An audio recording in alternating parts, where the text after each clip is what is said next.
Un sage ambitieux, intelligence sans éthique, vanité intellectuelle et le vide qui succède au prestige. Le récit.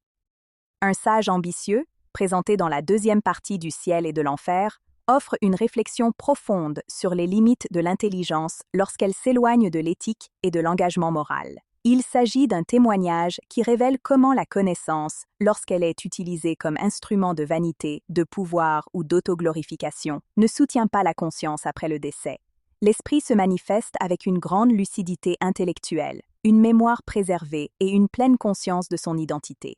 De son vivant, il s'est intensément consacré au savoir, à la production intellectuelle et à la reconnaissance publique. Cependant, son principal moteur n'était pas l'amour de la vérité ou le désir sincère de contribuer au progrès humain, mais l'ambition personnelle, le prestige et la supériorité perçus sur les autres. Après la mort, cette motivation se révèle comme une source directe de souffrance morale. La psychologie profonde moderne aide à comprendre cet état en montrant que l'identité construite exclusivement sur la performance, la reconnaissance et la supériorité intellectuelle génère une fragilité interne. Lorsque la valeur personnelle dépend du regard extérieur, la perte de ce miroir provoque un profond vide. Sur le plan spirituel, où il n'y a ni applaudissements, ni titres, ni compétition, cette structure s'effondre. Le spiritisme clarifie que la souffrance de cet esprit ne découle pas du savoir en soi, mais de l'usage qu'il en a fait. L'intelligence est un instrument neutre. Elle élève ou emprisonne selon l'intention qui la guide. Lorsque le savoir sert l'ego, il isole. Lorsqu'il sert le bien commun, il libère. Dans le monde spirituel, le mérite ne réside pas dans le fait de savoir beaucoup, mais dans l'utilisation de ce que l'on sait pour le bien. La science moderne renforce cette lecture en démontrant que l'intelligence dissociée des valeurs éthiques peut amplifier des traits de narcissisme et réduire l'empathie.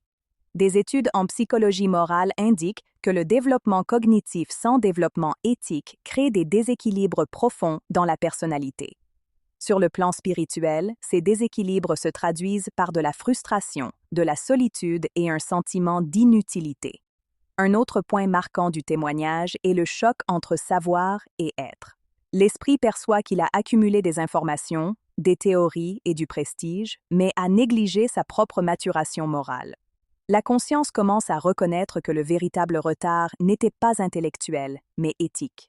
Cette reconnaissance génère de la douleur, mais ouvre la voie à un apprentissage réel. Le spiritisme enseigne que cet état n'est pas définitif. À mesure que l'esprit comprend que la connaissance doit être accompagnée d'humilité, de service et de responsabilité, un processus de réorientation intérieure commence. L'intelligence, auparavant utilisée pour affirmer l'ego, peut devenir un instrument de réparation et d'aide. Ce récit apporte un message extrêmement actuel.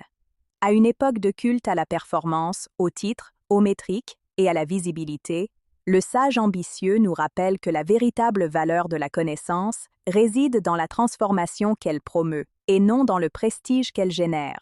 La conscience ne se soutient pas sur des curriculums, elle se soutient sur des valeurs. Le témoignage enseigne que la véritable sagesse est indissociable de l'humilité. Savoir beaucoup ne suffit pas, il faut être meilleur. L'intelligence qui n'apprend pas à servir devient un poids pour sa propre conscience. Réfléchir à ce récit est une invitation à revoir les motivations dans le présent, chercher la connaissance avec un esprit de service, cultiver l'humilité intellectuelle et utiliser le savoir pour soulager les souffrances maintenant est la manière la plus sûre d'éviter le vide par la suite. La conscience grandit lorsque le savoir se transforme en éthique vécue.